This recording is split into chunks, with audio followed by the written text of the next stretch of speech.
Hello, I'm David. Hi, I'm Julie. Now we're going to do a review of Scout and Jungo.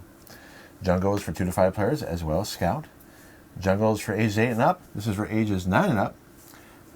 This is by Happy Camper. This is by Oink Games. In terms of playing time, this is 15 minutes and this is about 20 minutes.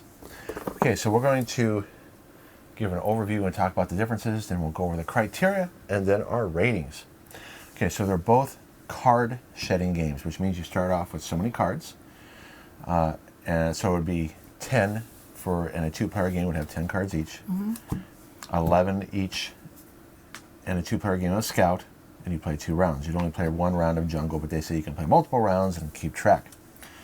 What it means by card shedding is that you want to get rid of cards, and so in Jungle and Scout, you can get rid of cards by making matches. So I can play 2 6s, for instance, out of my hand of 10. And one thing of the way the game works is when you start with your cards in both games, you cannot rearrange them. So if I was dealt these 3, 6, 9, 10 cards, this is what I would have. And so I could play any cards I want out of my hand as long as they match for Jungo, and if you have matching cards in Scout. Now in Scout, you can have cards. All cards have 2 numbers, so it could be a 3 and an 8, and or an 8. Well, you can decide which. When you put cards in your hand, you can decide if it's going to be the 3 or the 8, and then when you pick up your hand of cards, you got to decide: am I going to have them orientated this way or this way? But notice I'm not changing the combination. So in Jungle, there are some cards that have 2 numbers, and if you play one of those, you have to declare. So if I were to play 2 6s, notice the 3 moves to where the 5 was. And then if Julie were to go, she has to try to beat that. Let me see here. 3, 6, 9. All right. And if she can't, she has to, to beat it, she has to play cards that are higher, like 2 7s, 2 8s, or it only goes up to 8, 2 7s or 2 8s. Or she has to play 3 cards, which can be lower because it's more cards. So it could be 3 1s, for instance. If she can't, she can draw from the deck. So this would be upside down, and say there was a 6 on top, she'd draw it, and then she could add it to her hand, and when she draws, she can either discard it, add it to her hand, and if she does add it to her hand, she can say Jungo if she can beat the active card. So she can beat my 2 6s by playing 3 6s. And then now I would go, and I would have to try to beat those 3 6s, and if I can't, I draw. If I can't add it to my hand, if I don't want to add it to my hand, I discard it. If I can add it to my hand and beat those 3 6s, then I would. And then let's say I couldn't beat those 3 6s, those 3 cards would go away, and then Julie would get to play again. So it was to her, it was to my advantage to get rid of those cards, because then I could have gotten rid of cards in my hand, but because I couldn't, Julie now will go again and get rid of cards in her hand. So she keep on going back and forth until somebody depletes their hand of all cards. Now in Scout, it's similar, except now you can do runs. So let me show you. Say I have 3, 6, 9, 10, 11. To say I have these cards. So when you start, you can be ascending or descending run. So I can do a 3, 4, 5. So let's say I play this 3, 4, 5. In a 2-player game, you start out with 3 Scout cards, which you can use to take cards from the active. The player who showed their cards. So for instance, if I played the 3, 4, 5 and Julie could not beat that, 3, 6, 9, 10, this is her hand. In order to beat that, just like Jungo, she would have to play a run that has more cards. That's higher. It could be a 4, 5, 6. Or she can play a set of matching numbers, so 3 1s or 3 6s could beat that, but she couldn't. If she can't beat it, she has to play a Scout card. In a 2-player game, you start out with 3, and if you keep these in the round, they're worth points.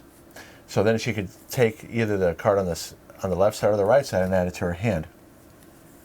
So let's say she took this. What do you have here? I have nothing 6, but 5. junk. Yeah, it's too bad you don't really have good. Oh, yeah, well. I'd have to scout again. That's all. No, you could. you could take, watch, you take this one. Mm-hmm.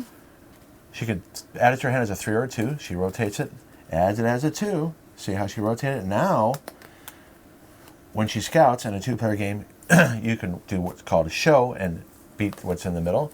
And she beats it, and she takes these cards as points. So in Scout, you keep the cards you take are kept as points. In Jungle, they're not. Now it comes to me, and I have to beat that. Let's say it was just one card. Okay, well, that's pretty easy. I can play an 8, I can play a 7. Let's say it was a run of just 4 and 3. Well, I could beat that. Say I had my 6s together. I could beat that with 2 6s.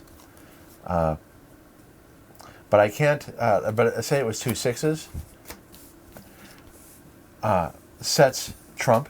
I cannot beat them with runs, so I can't do a 4-3 2 cards. But I could beat it if it was 3 cards. So number of cards would beat less cards, and matches beat runs. I'll show you a little chart here if that's not making sense, because that's the most difficult part of this game, is understanding in Scout when do things beat each other.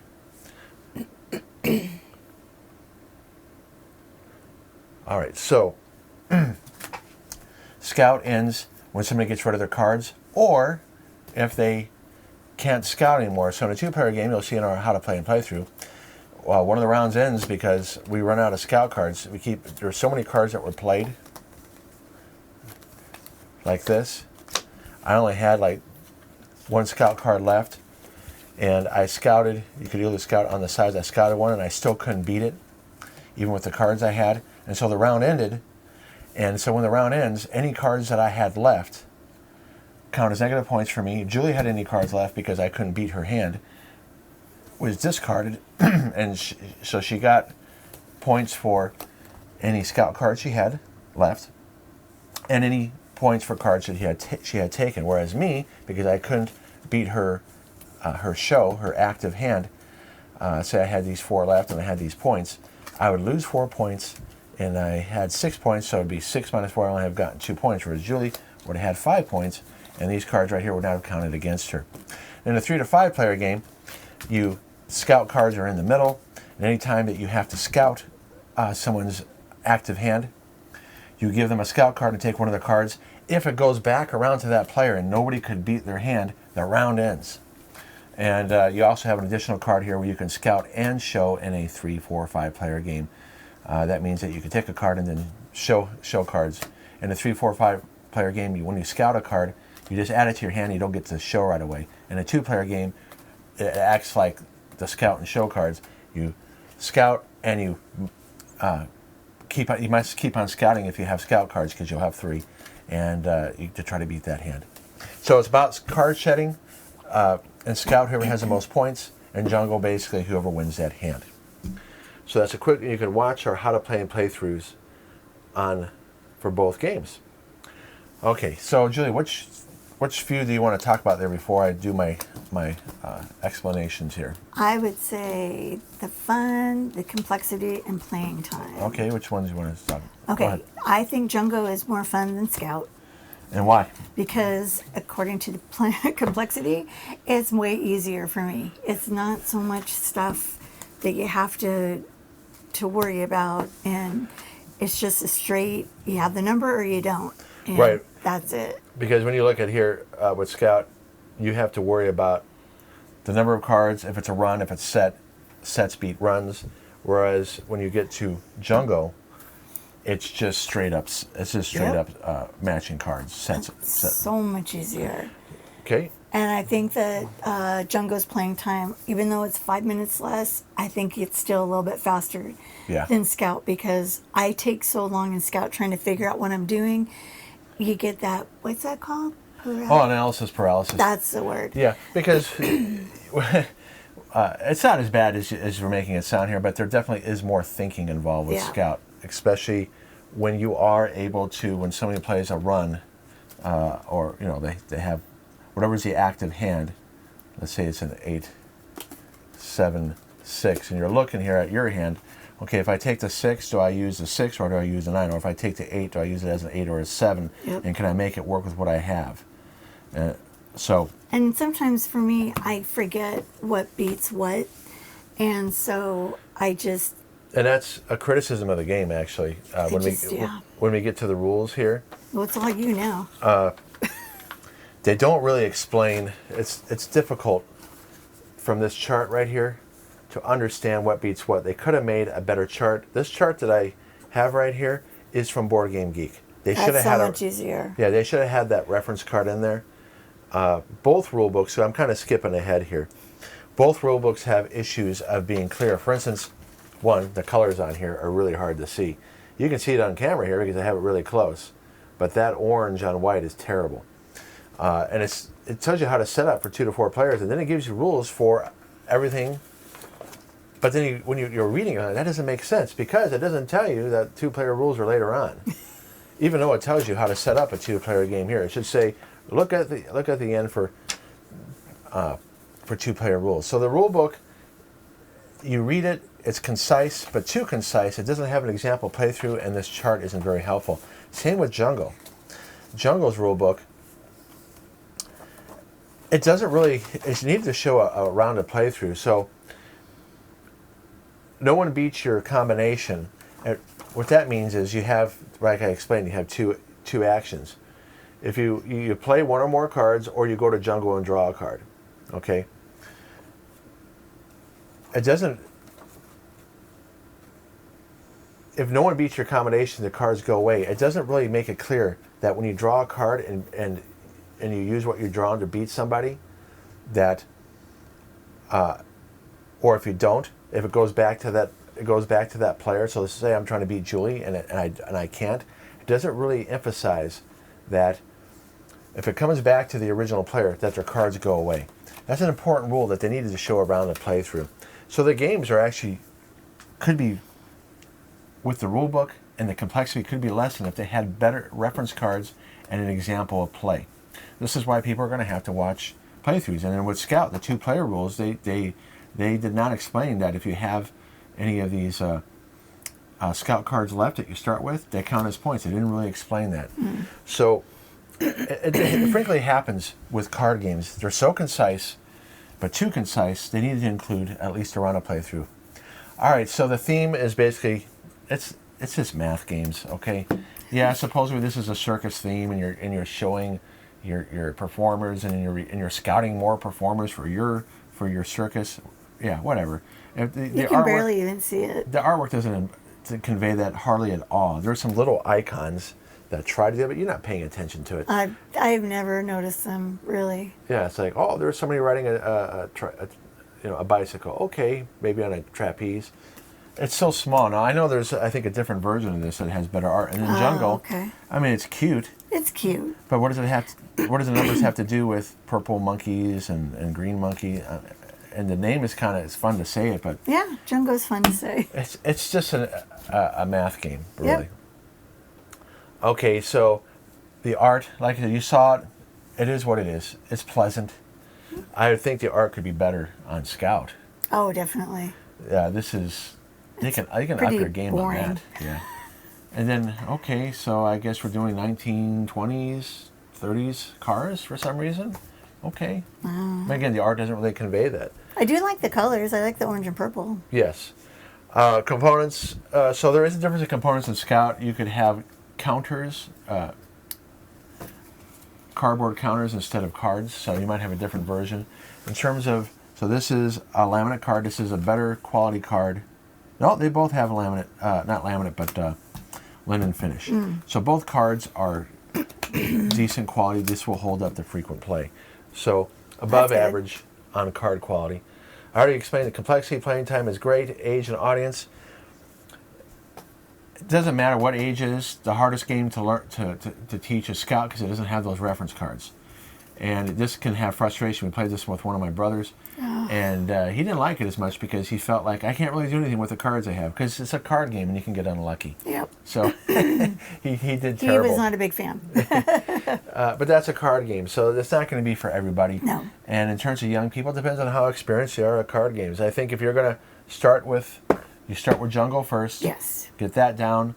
getting rid of cards and making sets, matching cards. Get used to that. And then you graduate to Scout when they're ready for something more I complicated. agree.